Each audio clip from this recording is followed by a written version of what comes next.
সন্তানদের মুখে এক মুঠো খাবার তুলে দিতে কাজের সন্ধানে ঢাকা আসেন শাহিন আর স্ত্রী স্বপ্না।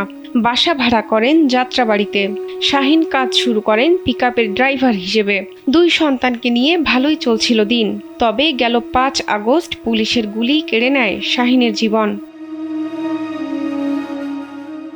স্বপ্না জানান, ৫ আগস্ট সকাল ১১টায় আন্দোলনে যেতে চান শাহিন, কিন্তু তাতে নিষেধ করেন স্বপ্না।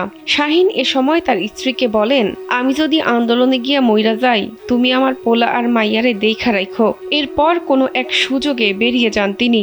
দুপুর ২টায় স্বপ্নাকে ফোনে জানানো হয় শাহিনের গুলি লেগেছে। এরপর হাসপাতালে ছুটে যান স্বপ্না।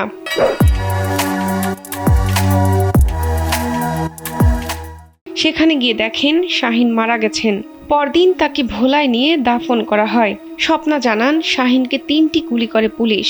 এর মধ্যে ২টি তার গায়ে লাগে। মৃত্যু নিশ্চিত করতে রাইফেলের বাট দিয়েও শাহিনের শরীরের বিভিন্ন জায়গায় আঘাত করে পুলিশ।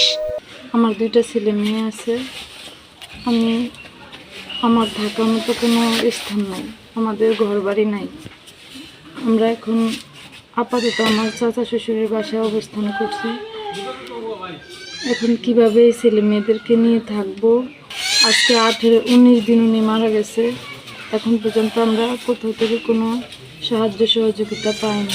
শাহিনের অকাল মৃত্যুতে শোকাহত সবাই। বিধবা স্ত্রী আর এতিম ছেলে মেয়েদের ভবিষ্যৎ নিয়ে চিন্তিত পাড়া প্রতিবেশী। এখন তার 2টা বাচ্চা, একটা বাচ্চা হইল সাতমায়া ছেলেটা, আর একটা মেয়ে হইল 4 বছরিয়া। আসলে এদের কোনো আমাদের মাথায় ধরতে আসে না, এদের জীবন যাপন কীভাবে জীবন কাটবে। আসলে এত নিরুপায় ভরিয়া গেছি। ও অসহায়, একদম অসহায়। যে অসহায়ের জন্য তার ঠিকমতো 3 বেলা ভাত জোটে না, এবং এই ছেলেটার বিদে নিয়েই তার সংসার চলতো, এবং তার একটা ছেলে একটা মেয়ে। খুবই অসহায় এখন বর্তমানে। তা আমাদের কাছে বর্তমান সরকারের কাছে দাবি যে আপনি যেহেতু ওদের পাশে ঠিকমতো একটু থাকতে পারেন, আমাদের তা এটাই দাবি। শাহিন হত্যার বিচার চেয়েছেন তার স্ত্রী ও স্বজনরা।